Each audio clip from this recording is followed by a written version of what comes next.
Well, good morning and welcome to another episode of the Unpublic with Citizen Stewart. It is a great day in Minnesota. And it's a great day, I mean, it's a day where we don't have snow and we got a little bit of sun outside and it's starting to look like summer might be coming along. I wish I could be so rosy and optimistic about the country that I live in, the United States.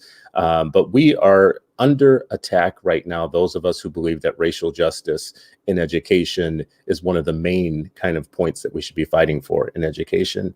There's a national movement right now to have a racial disinformation campaign that is manifesting itself in legislation that bans CRT. It muzzles educators. It's a solution that's looking for a problem where there is none. And it is basically trying to roll back history so that we whitewash everything, so that we can't talk about things like systemic inequalities, racial injustice, and the way that these things are baked into our systems, our policing system, our education system, our system of government and voting. And even though all the signs are there, we have voter suppression that is taking root throughout the country. We still have unequal outcomes within the courts. We definitely have unequal outcomes when it comes to police statistics and policing of our communities. And in education, we're still being taught widely by a group of people that all research tells us have very low opinion of children of color, low expectations for them, low beliefs in their abilities and what they can achieve. And we still have popping up almost every third day a new example of a teacher who's teaching something in the classroom that goes the other direction in terms of really stupid kind of lessons about slavery, where you're asking young people of color to put themselves into the mind of a slave master and help them run their plantation. Or I saw one lesson plan that was asking the students to pretend that they were European powers and to figure out the most efficient way to colonize Africa. There was a 12-year-old Black girl that actually brought that lesson to bear that she was having to work with in her school. But now we're hearing all of these stories about white children who are uncomfortable in classrooms because they're being taught things about systemic inequality and they feel bad. And their parents are showing up at school board meetings crying and saying, "Oh my God, I can't believe you're making our white children feel so bad." So the solution to that is to have legislators run up to their state houses and write bills on the behalf of the uncomfortable white children that will eventually put into law something that will strip everybody else of the true story of history, the true story of how we got to where we are. It's all a great whitewashing, and I can't think of a better person to help me unpack this about what this means for classroom educators who do want to do the right thing and educate children. Today we have award-winning educator Nate Bowling, who is not with us here in the United States, who is overseas. So the signal might get a little funky at times, just so you know. I'm going to tell you at the beginning, but we're going to work with it because Nate is exactly the person that I want to hear from on this issue, because I can't think of anybody to help us be more clear about what this means for educators, what it means for education, and how we should be thinking about this anti-CRT movement. Nate, welcome, brother. How you doing? I'm doing very well. Thanks for having me on. Well, I appreciate that you have this worldview that you're outside of us now. You're somewhere else. So you could be watching us like a little bit differently than we are. You can have a more objective. I don't know if it's going to be objective in a lot of ways, but I mean, you can have this point of view that we don't have, because I think, we're right up in the middle of it, and we need a kind of like a godlike view. What do you see when you're seeing all this legislation take place? How are you contextualizing this in your own mind about what's going on with us? Well, it's interesting because like the conservative right has told everybody for the last, 10 years about like a crisis in free speech. And in particular, it talks about a crisis of free speech on college campuses. And now what we're seeing is an actual crisis of free speech. So the efforts to ban critical race theory, to me, go hand in hand with the efforts to ban the 1619 Project that are basically manifesting themselves in states simultaneously. And what we have is exactly what you said. We're basically having disinformation and misinformation codified into law and an attack on teacher free speech. Yeah. And do you think that attack on free speech is actually going to be made real? Or is this going to be one of those things where you can pass a law, but teachers will still feel free in some cases to be able to do what they want without any repercussions? Do you fear repercussions, I guess, is my real point. Well, here's a point I'll make is that I don't fear repercussions here because I'm in the Middle East. And the laws that are being passed in states are actually more restrictive than the laws on speech that I have here in the Gulf as a teacher. And so, like, just think about that for a second. Like, the laws that are being passed are there's more regulations being passed in the United States on teacher speech than are present at my school here in the Middle East. Like, here's the thing that I want to just frame for people, and if they don't hear anything else, hear this. What we're seeing right now is another example of moral panics. And moral panics run through the conservative movement and through right-wing politics on a fairly regular basis. Like, if you can just kind of think back over the last few years, we've had the transgender bathroom scares. We've had the migrant caravan scare. We've had the masks are basically like a device of control. We've had the whole cancel culture thing. We had the Dr. Seuss thing, for goodness sakes. And now essentially this is the next moral panic that is rippling through right-wing politics. But here's the thing is, ask these people what critical race theory is. Like, they can define what critical race theory is. Critical race theory is basically a very, I'm not going to call it obscure, but an academic like worldview that was designed basically in the 1990s to explain racial disparities in the United States. And so what you're saying is, by banning critical race theory, you're saying that, let's back up. Show me the test case. Like, who was the teacher who was standing in a K-12 classroom in one of these states saying, this is critical race theory? Like, nobody is doing that. And so it is literally a right-wing panic. So here's the thing, and what's dangerous about this legislation is that since nobody has a real firm view on what critical race theory is, you can attack a teacher's speech and say, oh, you're teaching critical race theory if they're talking about mass incarceration in a class, or if they're talking about sex in a class, or talking about house discrimination. And so essentially, like, these bills are an attack on teacher speech. These bills are dangerous. Yeah, reading some of the bills, there were a few things in there that I thought was very weird in most of them. So I should say, by my count, there's 12 states now that have either introduced or passed legislation. And if you look at them, they're very similar. So there should be something said to everybody listening and watching how similar this is. It's just weird that all these bills pop up in different states. Wow, that's just so bizarre. But they have very weird kind of loose fitting definitions. Yes. So what you just said is true. Like, they don't really define critical race theory. And in a couple of cases, I saw quotes from people saying that they were vague on purpose so that they could be enforced over time, regardless of what changes, right?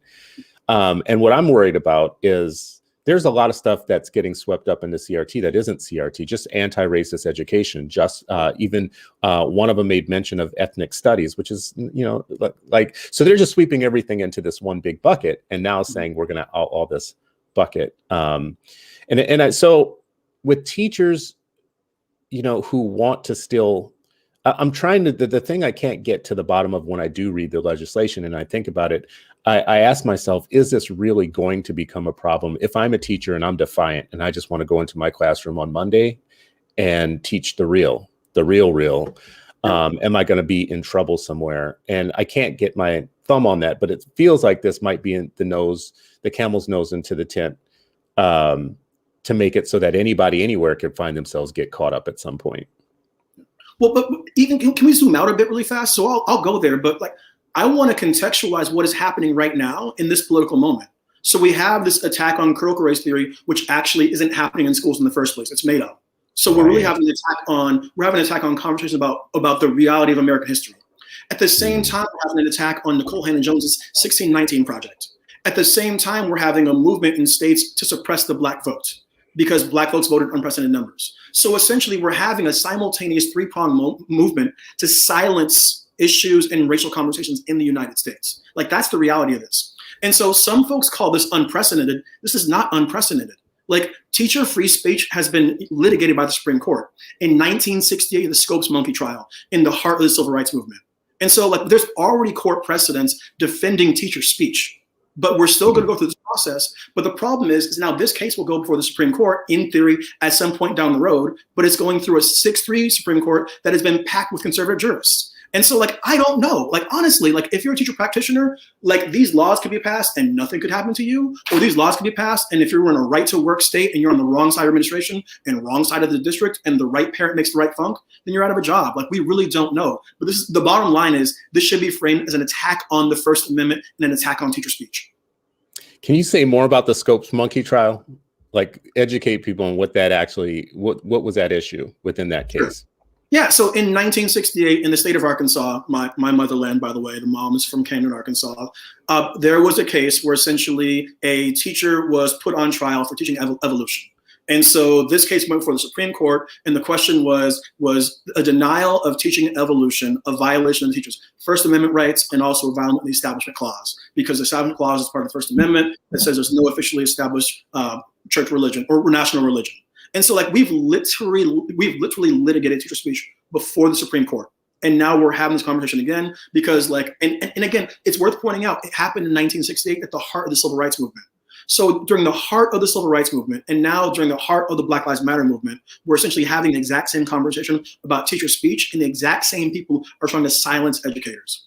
And so I bet if we really zoomed out a bit, we would see that there were other cases along the way too that just continue that. So this is my thing about history. We never come to this moment out of a vacuum. There's multiple plot points that happen until there, and that get us to now. So you had a challenge to free speech back then, which I find so interesting about that Scopes example that you brought up, and I haven't heard anybody else bring it up before, is just that what a lot of people don't know is that the original guy who started this CRT ban stuff now that we have, who went to President Trump while Trump was still president and said to him that this was something that needed to be attacked and needed to be done, is a guy who's known for pushing creationism in the schools. So are you shocked about that? Not in the slightest, not even a little bit. And can I say, like, going back to the point of this being a moral panic, in addition to this being a moral panic, there's always a constant conservative worry about indoctrination. Like, if I may, can I go through things that conservatives have called either Marxist or communist in the recent past? Please, zoning, Social Security, Medicare, Medicaid, school integration, interracial marriage, the civil rights movement, the New Deal, the Green New Deal, Black Lives Matter, Obamacare, Sesame Street, unleaded gasoline, Common Core. I could go on. And so you have a right wing. Where's the lie? Like, you have a right wing moral panic combined with a anti-left, like another kind of panic, political panic conspiracy happening at the same time. And then you have media that is treating this like a both sides thing. Like the fact that the only journalist who I have seen frame this as a free speech issue in Nicole Hannah-Jones really tells me a lot about the quality of education coverage that we have. And like, this is something that's always frustrating me. I'm from a city called Tacoma, Washington. I love Tacoma, Washington. They laid off the ed reporter from the paper in like 2017, and ed coverage there is non-existent. So like the quality of ed coverage and the quality of conversation about these issues that we're getting is so low. And because this is an issue that impacts the rights of teachers and their speech, the suspects who normally go big on ed issues aren't covering this at all. No, and I think that's you raised a couple of really big points there that are going to be problematic for us moving forward. Number one, the local ed coverage being so weak now, that's not just in Tacoma, and that's not just in Seattle, that's a lot of places. Seattle actually has a little bit better ed coverage than other folks. But in the Twin Cities, I mean, for instance, it's been a degraded market. The ed beat has been typically undervalued. It's been feminized, and it's actually been made younger and younger and younger over time. So we had some seasoned reporters, and this isn't just the Twin Cities or other local markets. It's actually kind of a national devaluation of that beat, the ed beat. The problem with that is these things are going to end up heating up at a school board meeting near you at some point. And when that happens, you have to wonder who's going to be telling the story locally about what's going on when this arises. It's already arising. I shouldn't say this is going to be. This is already starting to pop up at local school boards. We had a school board race in suburban Dallas where the entire school board slate ran on anti-CRT. And as a matter of fact, the city council ran on that also, and they won. They swept. So, what happens tomorrow now? What happens now? You just swept in an entire slate of anti-CRT school board members. So they're going to do everything they can to make sure that the children of that suburb are dumber than they were prior to their arrival. Okay, so moral panic. There's this fight against the Marxist left. So I keep seeing Marxists. This is what's hard for me, Nate. This is where we're different. I had extreme critique of the 1619 Project for totally different reasons than the people who are critiquing it. I had very different critique of the 1619 Project. And the only thing that spared the 1619 Project from my critique and criticism is the 1776 project. That is the only thing that made me take a second look at 1619 and say, yeah, you know, that wasn't so bad if you compare it to what these other group of people are attempting to do. I thought they were both incomplete history and that they didn't tell the Black story well enough before slavery, and that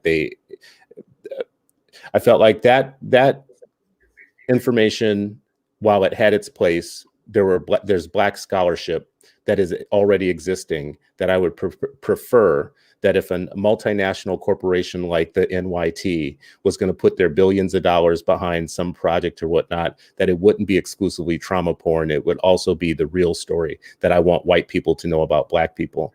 And I didn't think that story was it. But that's a totally different argument than saying that the 1619 project is some Marxist plot to take over the world and all that stuff, right? Well, if I may, if the critique is that like it over traumatizes the Black experience, then like I can nod at that critique. But that's not the critique being made, right? The right is making a critique that like the document is false and everything in it is made up and it shouldn't be used, it should be banned. But again, this is an attack on teacher speech. My job as a practitioner is to select resources and to evaluate resources and put resources in front of my students. It is not the job of the state to do that. Like that is my job. And that right is being taken away. And somebody said in the chat, and I want to echo it, it's being taken away to make white folks more comfortable because they don't want to hear the history of our country and its real history. And the real history of America is an empire that was enriched and built on slavery, period, full stop, new paragraph. I don't know if it looks like you may have froze there for a second. You still there? Oh, I'm still here. There. Well, how do you get to the main concern that I think is driving all of this is that white kid in a classroom who feels uncomfortable. I don't think America loves anything more than a white child. So they don't always show it the right way. They have a weird way of showing it sometimes, but that is what's at issue. I've saw legislators in multiple cases. The legislators in Tennessee were pushed on, tell us which schools in Tennessee are teaching CRT, and they couldn't define any school. And as a matter of fact, the state education department basically didn't want any part of it because they're like, we're not teaching this. We don't know anything about it. But what they did was they brought up anecdotes of white kids coming home telling their parents that they felt bad about the day's lesson and that they were made to feel bad because of their skin color. So how do you address the very powerful, white, powerful motivation behind a lot of this? The most sympathetic thing that's going to happen, or the greatest sympathy is going to be placed on that white child who's being made to feel uncomfortable. So Nate Bowling, I'm in your class. I'm a white kid. I feel uncomfortable with the way that you presented a lesson today. And I go home and tell my parents that. What kind of fight are we going to have? I would welcome any parent to reach out to me and have that conversation. And I've had those conversations with parents. Here's the thing. Nobody, and like you said, first off, nobody who is supporting this legislation can define critical race theory, and also nobody can point out examples of being taught in schools. That said, I teach a class about American government politics, and so like you cannot talk about American government politics and not talk about race. And so in my conversations with students, I've talked oftentimes about the 14th Amendment. The 14th Amendment was ratified in the 1680s, and then we ignored it for 100 years, right? The Civil Rights Movement, we actually lived up to the 14th Amendment. The Civil Rights Movement should not have had to happen. And so I talk often in my class about how we live in an era of legal colorblindness, but colorblind policies can have racialized outcomes. And if the idea that colorblind policies have racialized outcomes to you makes you uncomfortable, then like you are not ready to engage in a conversation about the history of the United States. And so like it's axiomatic to me. You have to believe one of two things. You have to believe that somehow Black people deserve to have worse outcomes in infant mortality, education, incarceration, median home value, median family wage, median family wealth, and basically every other indices because we are inferior, or that there are systems that have racialized outcomes because of history. Like you cannot have a conversation about the United States without acknowledging that Black folks gained legal equality in like 1968. Wow. And if folks aren't ready to engage with that and get their head around that, then like that's where the learning has to start. And so the thing is that like these bills are being created in order to deal with a problem that is not a real problem. These bills, as you point out very correctly, are really being created to make conservative white folks who don't want to acknowledge and embrace and understand the real history of America. And the real history of America is a history of racial trauma and a history of exploitation. Like, that is the American story. Now, that being said, I'm a proud American. Like, I'm from the United States. I served in the U.S. military. But like, one of the things that I understand is that like, in order to if you truly love something, like I truly love my wife, you have to understand that thing's flaws. And there are folks who are just hella uncomfortable with understanding the flaws, and that's going to give them basically an insufficient or a limited understanding of the culture and the history of the country, and that makes them worse off. So I want to ask you a question that kind of hits at another nuance, though, is I feel like the right is very united when they do these things. They don't have a lot of discord on their side. We, when we fight and attack right-wing attacks on things, we have lots of discord amongst the soldiers who are coming for the resistance.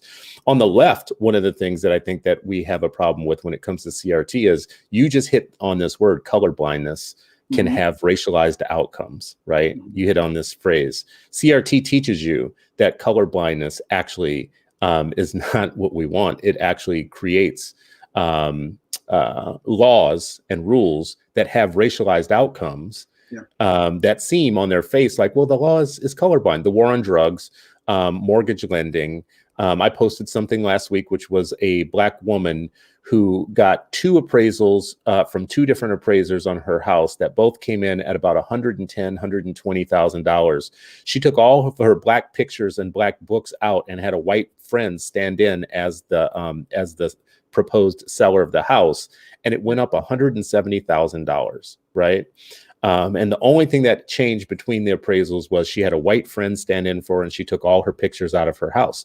And I thought, wow, if you were to blow that up into the law of large numbers, how many times does this happen? That seems systemic.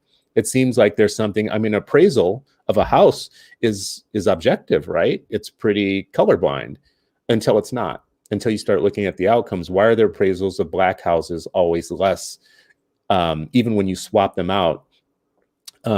Even when their qualifications for selling a house or for having a job or whatever is completely the same as a white person's, systemically speaking, if you look at over time in big numbers, there's a racialized outcome. If I'm a teacher who wants to teach about that in a classroom, I think right now someone is trying to hamstring my ability to illustrate that for people in my classroom. But the nuance I was going to pull out is this. Lots of white liberals were taught in their life that colorblindness was the goal. They were taught through the 1960s, and their view of Martin Luther King was don't judge color, content of my character, all that stuff. So even they are saying now, liberal white people are saying to more progressive white people, but wait a second, I was always taught that colorblindness was the goal. Why are you guys attacking colorblindness? Can you talk a little bit about that, like how they're going to resolve that between white liberals and white progressives? Well, but we've known since Martin Luther King Jr. was in the Birmingham jail, and he laid it out in his letter that the biggest impediment to progress for Black Americans is actually the white moderate. Ooh. And so if we think about these conversations about critical race theory and think about the cancel culture conversation, and again, I'll beat that 1619 drum, like one of the biggest issues is like the liberal opinion class in legitimizing these right-wing views and these takes. And essentially, like, white liberals are not going to lead Black Americans to equality. Like, I'm from the Seattle area, and honestly, Seattle and Minneapolis are the same place. One of the things I think about constantly is like those liberals who love transit, they love to recycle, they care about gay and trans issues, but they don't give a damn about Black lives, and they will send their kids to the whitest possible segregated schools. And so liberalism is a left ideology, but liberalism does not denote Black equality and does not denote Black liberation. And like, that's just something that like I've come to accept and get my head around. And like, that's where we are right now, that there's a lot of like good woke liberals who are not going to be allies for us in the struggle. And like, that's okay, because like they've never been allies for us in the struggle unless it was very cosmetic. Do you feel like there's a way to win more of them?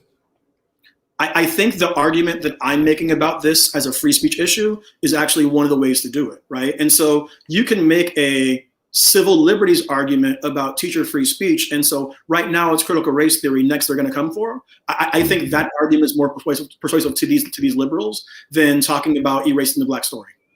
And actually the free speech thing might win other friends and allies also. not besides No, the white absolutely. liberals. Yeah, because I do think there's something to the hypocrisy that you keep calling out today in the people who worry about cancel culture so much, except for they want to cancel everything, right? Right.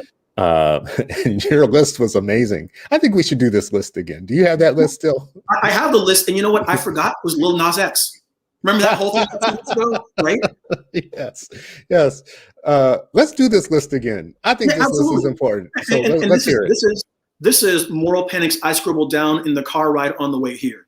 The transgender bathroom bills of 2018, the migrant caravans, the whole mask thing, and plus the mask thing, we can add anti-vaxxing, cancel culture, and all the conversations about cancel culture on campus. The Dr. Seuss thing, don't get me started. So one thing I struggle with is watching the American news cycle from overseas. It is exhausting sometimes. Dr. Seuss thing, and now Lil Nas X, and then critical race theory. Like, these are the moral panics that have swept the right wing since 2018. And these are things that have been given credulity by mainstream media and by the liberal commentary class. And these are all distractions from the real issues that like need to be resolved within schools. Because here's the thing, by the way, if we're talking about critical race theory, what we're not talking about the fact that low-income Black and brown students go to less funded schools. If we're talking about critical race theory, we're not talking about how Black and brown students have lower rates of graduation. We're not talking about how Black and brown students don't get access to higher, to upper division courses or to IB into AP and to gifted and talented classes. Like, this is all a distraction, and it's all a panic that is made it's made in response to the threat to whiteness. You know, I'm so glad that you called this a moral panic, because I hadn't. It's going to stick in my head now. That is exactly the framing that I was missing. That I actually, because I kind of just in my head said, I see you guys inventing issues because you want to whip up your base before the 2022 elections, and I know that that's what this is. This is, first of all, I think that this is late stage white supremacy. So this is white supremacy on the brink of understanding that the world's browning.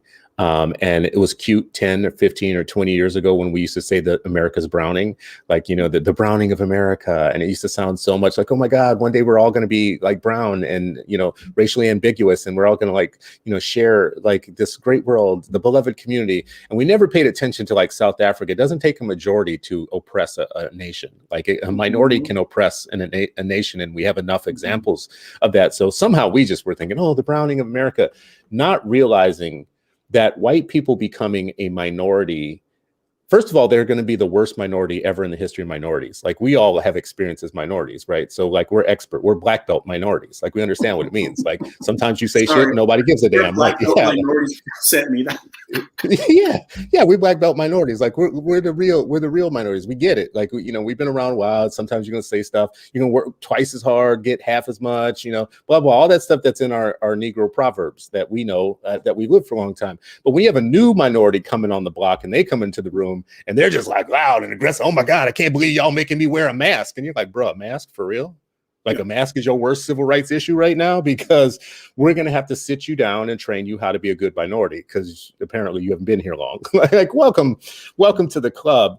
But I only half joke, because I think the more desperate that they feel, the more you're going to see some of these late stage white supremacy's efforts for a final solution or for a last call. And one of them is just the gross hypocrisy of legislating against free speech as you're telling the world that you're so under attack with free speech. Right. You know, conservatives can't say anything these days, you know, without being called racist. You missed one on your list. Colin Kaepernick, I think, should be like on that list. No, and here's the thing is conservatives talking about cancel culture. Cancel culture is not real. It's accountability. And I've showed this tape before, but like, here's how it used to work. William Safire would write a column at the New York Times, and his column would be trash. And people around the country would read the column and be upset and slam the newspaper down and be like, this is a terrible column. And then a few of them would write really thoughtful letters to the editor, and then the editor would screen those and put the most thoughtful letters to the editor into a column. And that is the way that elites are used to getting feedback. Now, because social media represents a democratization of voices, when they write trash columns, they get told that they're trash to their face, and they call that cancel culture. No. What you are seeing is you're seeing the democracy of voice. The pushback you're getting to your terrible column, David Brooks, the pushback you're getting to your nonsense, Matt Iglesias, It's not cancel culture. It is the free speech of the readers. And like the panic over critical race theory is made up. Cancel culture is made up. This is all just a panic about, you mentioned about whiteness, and I'll talk about elites. It is a panic of whiteness and liberal elites to the reality that the country does not need them at the center of our society any longer. And you know, so there's something to that I thought about today in prep for this show. When you had the Charlottesville thing, you had white folks marching down the street saying, Jews will not replace us. Jews will not replace us. And in other cases, they have said, you will not replace us. So not long after that, you start having Tucker Carlson on Fox News start pushing the replacement theory. So which is a neo-Nazi talking point. That is a neo, and we need to say, I want this really fast.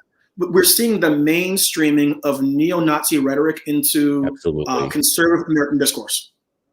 Absolutely. And I wouldn't even call it conservative, just mainstream white discourse now in ways that we never, like when you have news reporters treated as a both-sider thing, like, you know, well, both sides, or, you know, this side said this and this side said that. When one of those sides is neo-Nazis, that's not a side, really. Like I hope people understand that. But the replacement theory, having a primetime talking head who looks into the bright lights and a camera and says replacement theory, replacement. We had a sitting U.S. congressman say you can't build a civilization with someone else's babies, right? We forget about the Reverend Wright stuff, like how you know, like how we had to, like Barack Obama had to cancel Reverend Wright just to become president, and had to give some big speech about race in ways that they're never having to do on their side of the fence. I wonder, you know, I still wonder a lot too about if we centralize kids and youth on this, what we're teaching them, what we're gonna teach them, how we move forward with if that's just our focus. What do we do for the next generation of kids? How are we going to make them help them understand this moment that we're in right now? I mean, what would you prescribe teachers and educators and parents and others do to mitigate some of this ignorance that's going on nationally? Well, I want to make one point before I go there. You mentioned the election of Barack Obama, and just a point that I walked away. So I recently read the book Cast by Isabel Wilkerson, and a point that really stuck with me, 2 points actually, is that the fights that we're having today are the exact same fights we were having 100 years ago, 150 years ago. Every state that Barack Obama won was a state that Abraham Lincoln won. Barack Obama got 1 in every 8 white votes in the state of Mississippi.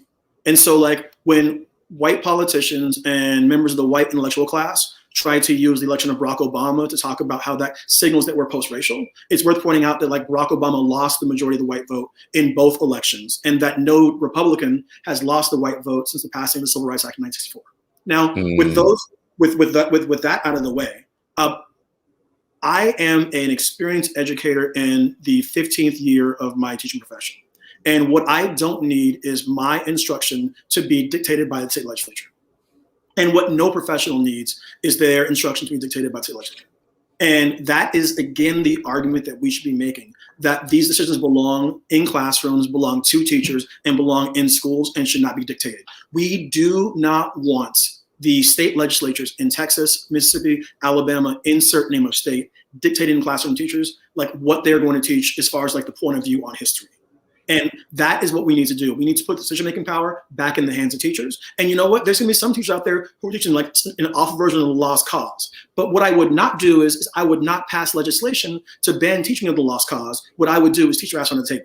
And like, that's what needs to happen is that we need to be really transparent about this being an attack on free speech. And we need to empower teachers to teach the truth about American history and the truth about race in America. And that is not critical race theory. That is actually a complete history of America. Like talk quickly about the lost cause thing again, though. Now, point that one out, because you're bringing up a few things here that I think need education. We need education on these things. Now, tell people what the lost cause was. So the lost cause theory, or the lost cause vision, is a revisionist history of the Civil War that basically puts the South as the victim and the South as being noble. And it tells versions of the story of slavery where slaves loved their masters and were treated really well. And it whitewashes and erases the horror of slavery. It refers to the Civil War as a war of Northern aggression, even though the conservatives fired the first shot at Fort Sumter. And it paints basically Confederate people and Confederate soldiers as being heroes. And one of the narratives within the Lost Cause, which is completely counter to true history and is like not supported by any documents, are that black soldiers fought on behalf of the Confederacy. Every single black soldier who fought with the Confederacy or worked with Confederacy was doing such under conscription. But like the Lost Cause is this fake version of the Civil War that basically has permeated public education in many Southern states since the war's end. Mm. And so there's an echo of that in what we're talking about today. Right. But here's to rewrite history. Yeah. Is stupid. The Lost Cause is a lie. The Lost Cause is counter-intellectual. I would not try to use the power of legislation to ban the Lost Cause from schools. That runs counter to free speech. And so the way to win this fight is a free speech argument because it brings our libertarian brothers and sisters alongside us as well. Like this is an attack on teacher speech. Okay, but see, I'm a black libertarian. So, and I'm a Christian. So I got all kinds of things going on here, Nate Bowling. So let me just introduce this one. Yeah. I don't know if you're on the TikToks. I'm on the TikTok now. I'm on the TikToks. So I watch a lot of the TikToks and I love educator TikToks. And there's one called Aunt Karen. Aunt Karen just looks at schools, things that are being taught in schools and different racist things that come up. And then she tells you where it happened. There was one that I saw in a classroom, kid recorded it. His teacher was using PragerU as a lesson plan. And he was asking the students to answer questions like, why are black people taught victimhood? Why are they led by politicians who teach them, that personal responsibility is dead? How do things like fatherlessness and others? This is being taught in a classroom, right? So I'm thinking, I might be like the people we're criticizing right now is I'm for some free speech, but if my kid comes home and tells me that you just ran a whole ass lesson on why black people are fatherless and don't have any responsibility, I'm going to be a little bit beside myself. So how do I protect my interests, No, rightfully so. But what you're not going to do is try to use the mechanisms of the state. What you're going to do is you're going to go to the school and you're going to tell that teacher that they're an ass. What you're going to do is call up the principal and read that principal the riot act. Like you are going to approach this in the way the concerned parent would. And what we're seeing happening is an attempt to limit the expression of teachers in their instruction. One of the key tenets of teaching is academic freedom. Like my materials are not dictated to me. And one of the points that I made before we started recording is, so like I currently live in Abu Dhabi. The legislation that is being proposed in the United States is more restrictive and more prescriptive to the intellectual freedom and academic freedom of teachers than I experience here in Abu Dhabi in the United Arab Emirates. Wow. I mean, that is saying so much. I wish somebody testifying in one of these state houses would say that. And especially you're an educator. You serve the in the American military. You have a wide view of this. History is your area of expertise and civics. This is the type of voice we're not mounting right now in defense right now. Right. And I do think that like you're hitting on a big middle ground, too. You're not just like going. Let me ask you about this, because you're not going hard left. But here's a hard left example. So much of this kind of what you call moral panic about the just CRT going too far, or those weird, progressives going too far. A lot of it is generated out of your backyard there. So if you think about at Evergreen, I don't know a ton about this I knew this was coming. situation. I don't know all the ins and outs of it, but what the right wing will do is pick the wackiest stories and then make heroes and celebrities out of people who seem to be the rational person in a place like Evergreen College that had some big blow up. Do you know anything? Like, can you kind of frame out what that situation was and then tell me what you think of it as an example for why people can say, see, that's where the CRT stuff is going too far, or this cancel culture is going too far? Yeah. So here is the thing, is that you nailed it. The folks who talk about free speech and complain about cancel culture, what they like to do is seize on one example from one liberal arts college in Olympia, Washington, or on the East Coast of the United States. But oftentimes it's Evergreen. The very short version of the story is that there's a thing in Evergreen Nutrition called Day of Absence. And so how that works basically is that students do not go to class and create space for like conversations about issues that are beyond the curriculum. On a particular day of absence, there was a group of students who basically requested that like white students and white faculty remain off campus. And that blew up as this whole conservative, like, again, moral panic. But here's the greater point is that like I will never blame a young person for being too idealistic and too passionate about justice. And that's not what we're seeing right now. We're not seeing passion and vigor about justice. What we're seeing is passion and vigor to silence educators and to tell a lie and a false version of American history. And like, I would just implore anybody to not buy into these single anecdotes and these examples. Like none of the officials can give you an explanation of critical race theory. None of the officials can give you an example of it being taught in schools. Like this is a I'm a broken record at this point about it being a boogeyman and a moral panic, but like what we're trying to do, what they're doing is they're building policies in responses to anecdotes, and these anecdotes have gone through a conservative game of telephone. And so the version that emerges on the other side is so divorced from the truth, it's not even funny. You know, I'm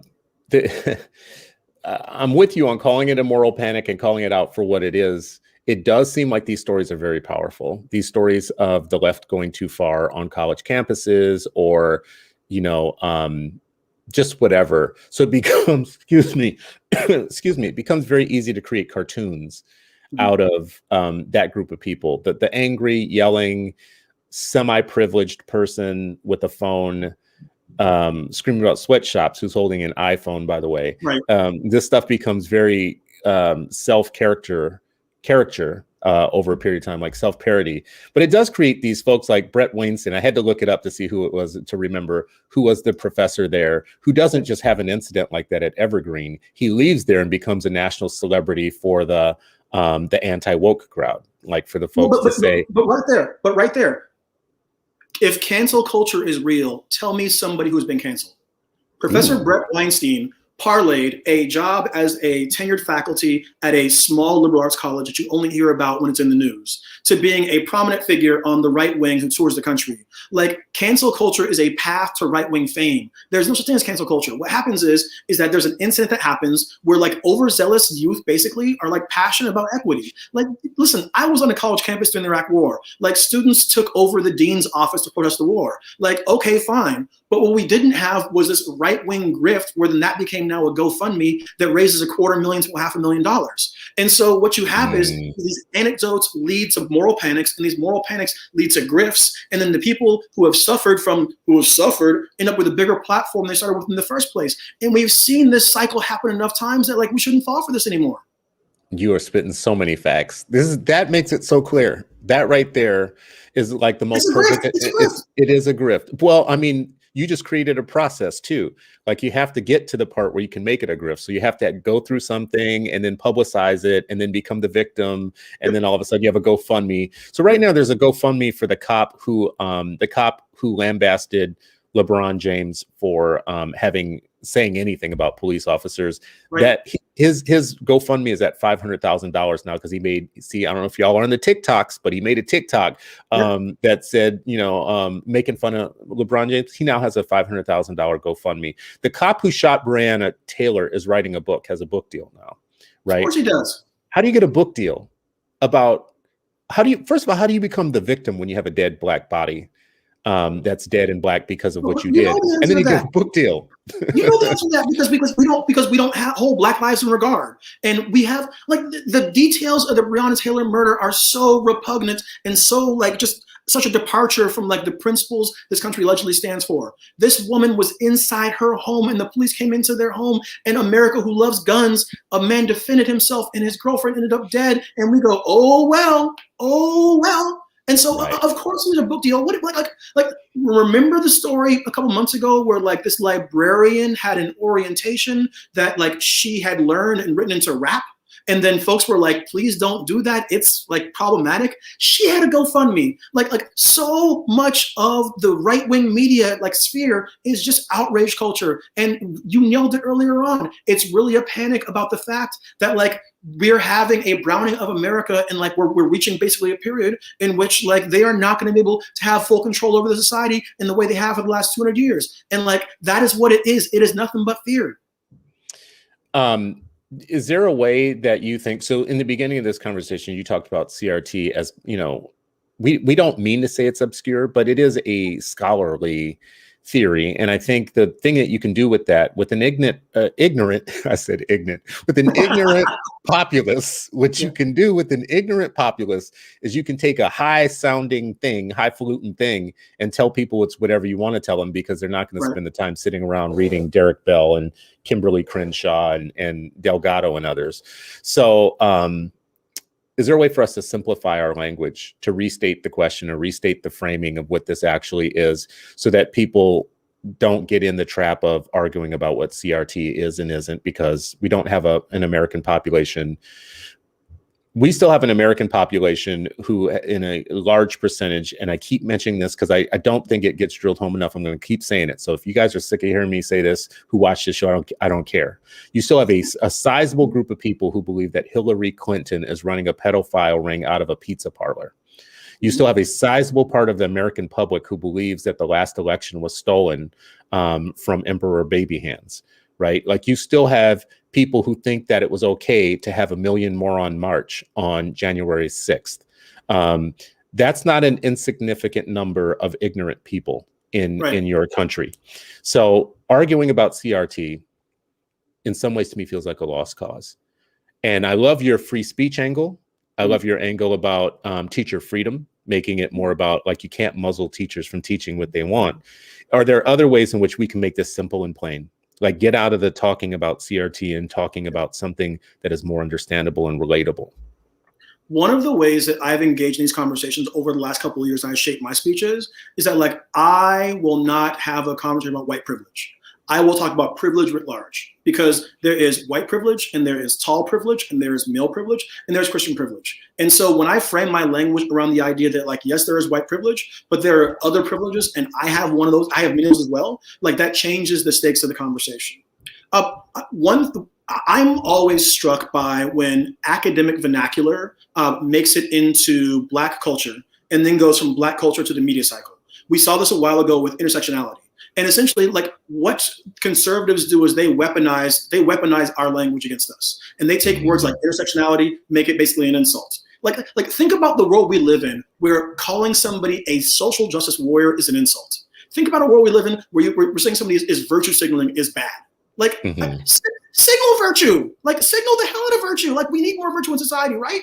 And so I would just implore people to be careful about using academic jargon and discourse, and to appeal to the sensibilities that you think will be useful to the people you're engaging with. Like, one place where conservatives tell themselves, but they're absolutely right, but absolutely wrong as well, is like they will talk about how 70 million Americans voted for Trump. You can't ignore these 70 million Americans. 70 million Americans. There are 330 million Americans. Yeah. 70 million Americans is not a majority. No. 70 million Americans is not a plurality. So 70 million Americans in a country with 330 million Americans, like, let's be real and let's talk about that math. Let's talk about the fact that they are a minority position. But here's what I'll say is, you're right that the Trumpy base is a minority in our politics, and that oftentimes it's not worth engaging with them. But what we need to do is we need to make sure that we're using language that is accessible to people who are persuadable. And so I often think about, like, I have some in-laws who I love and adore with all my heart. They are evangelical Christians and they run a church. And so whenever I'm talking about these matters, I try to frame my conversation like in American principles about freedom and equality.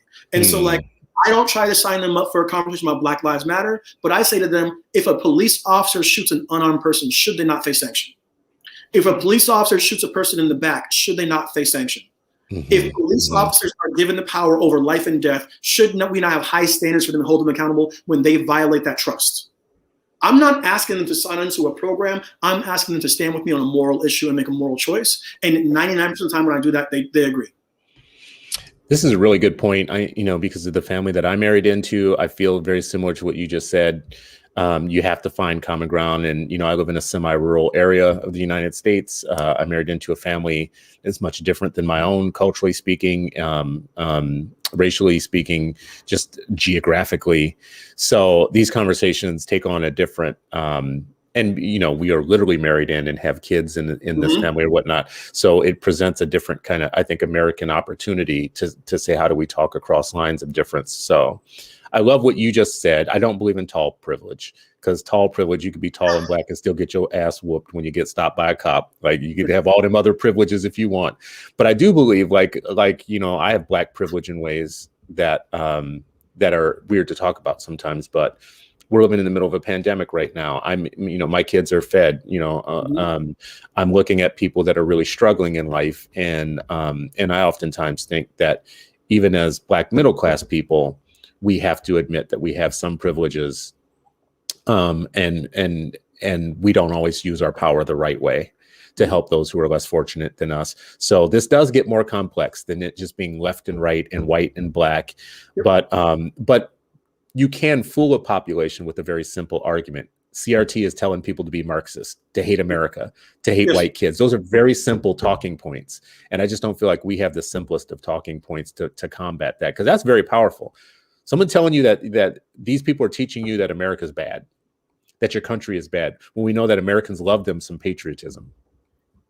Yeah. Well, so here's the thing, is that the right wing is really good at creating narratives. And one of the narratives is that these Marxists, Black Lives Matter, insert whatever, and by the way, we're struggling with lighting here because it's the evening time and the sun is going down. So my wife and I are trying to figure out lighting right now. Ignore me with that part.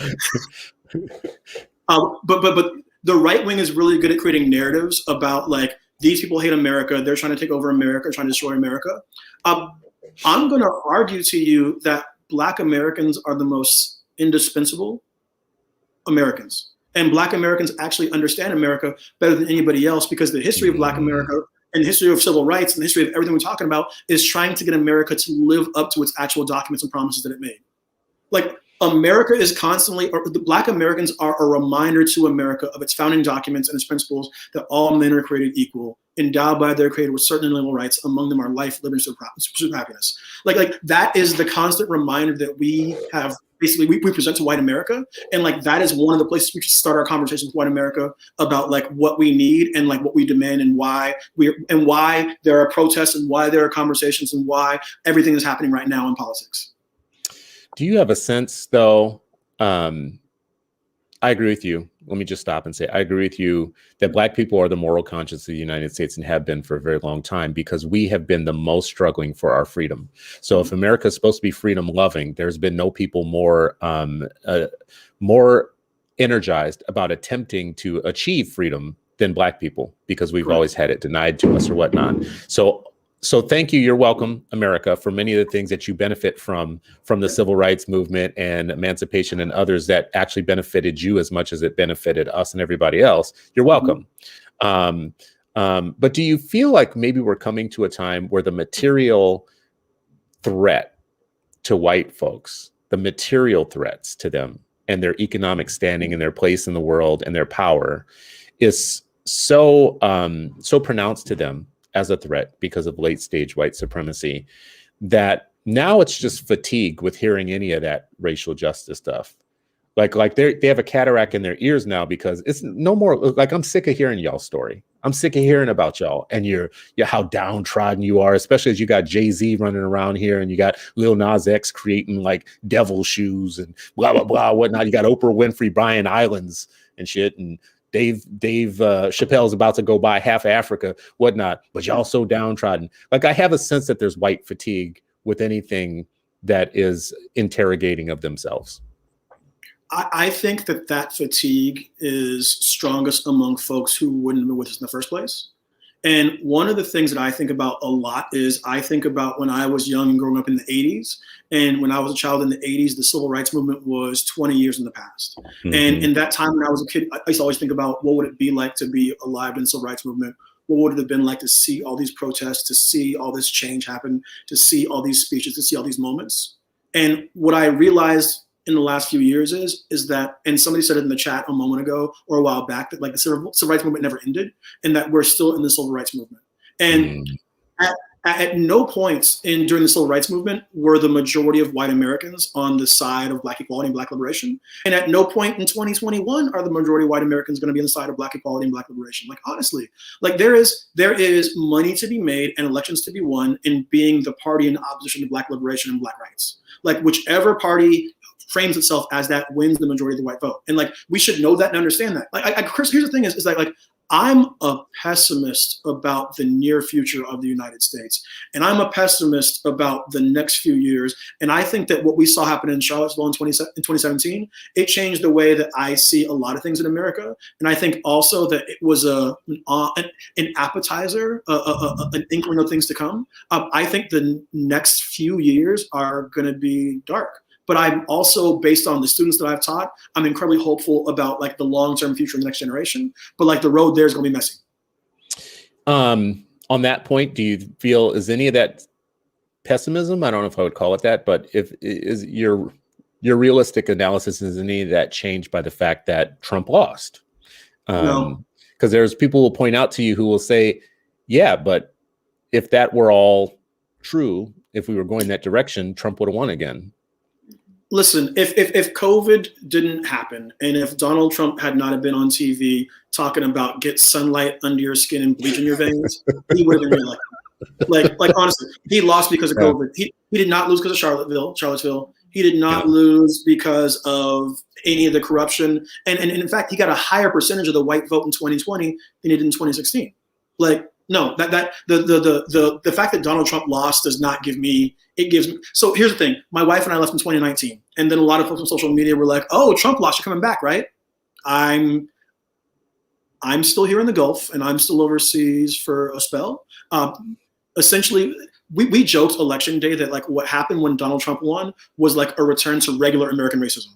And in regular American racism, right? Yeah. Regular American racism, the police kill somebody. And instead of the president like cheering it on and being like, yeah, that bastard deserves it, the politicians say, this is unacceptable, this is bad, and then do nothing. So that's what we're back to right now. And so does being back to that make me helpful? Make me helpful? No. No. And you don't take it as like a big win that he was defeated, because he's still first of all, he came pretty close. He still won white folks. I want to say, on this, and this could be a whole different show, but he also increased his number of Black and Latino people, voters, in ways that were not insignificant. It was a few points, but it wasn't. It was weird that he did it all. Not all skin folk are kinfolk. Yeah, I mean, we are learning that, and we didn't get into that piece either. But I will say to people listening and watching to this is why, this has been such a good conversation for me, and to hear it directly from you in such a clear and concise way. This is why we need Black educators who are conscious, actually leading a lot of these discussions. Right now, what's happening is the people who are against CRT, they are pulling up all kinds of people of color to come and do the talking for them. And you have a whole new celebrity set. Just like I said about Brett Weinstein, who became a celebrity after Evergreen, the quickest way to become a celebrity in white world right now is to be a Black person who scolds Black people about race. So there's it's a total grift, and there's enough. I could name just a list of them right now. And when it comes to the CRT, look up anything that Glenn Lowry, John McWhorter, Coleman Hughes, Kamel, Candace Owens, keep going down the list of all these folks, Ian Rowe, and they can't get enough of talking about CRT as a big, weird, racialized plot to make Black people feel as though America isn't great. And they have celebrity because of it. It is a quick way to become famous.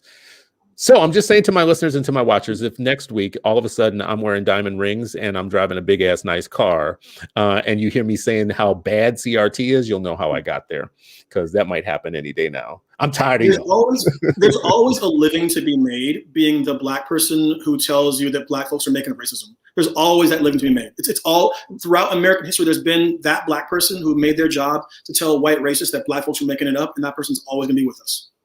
Yeah, I think, it's really, I have never really loved the house field Negro dynamic, but I've never seen it as untrue either. And it's because sometimes being in the house, it was a worse job. You were more under watch and you had more chances to be punished because you were so close to the heart of the family. But in other ways, people live up to their house Negro-ness. They really do. They love it. They embrace it. So Nate Bowling, I'm so happy to have you on today. This was, to me, exactly what I thought it would be: a clarifying experience, clarifying conversation with real kind of like educative things to be said, not just kind of talking points. But I do think there's a lot for you to do. I hate to put this all on you, but I think there's a lot for you to do in terms of clarifying this voice for others, clarifying this message for others, because I see the other side being simple and clear and effective.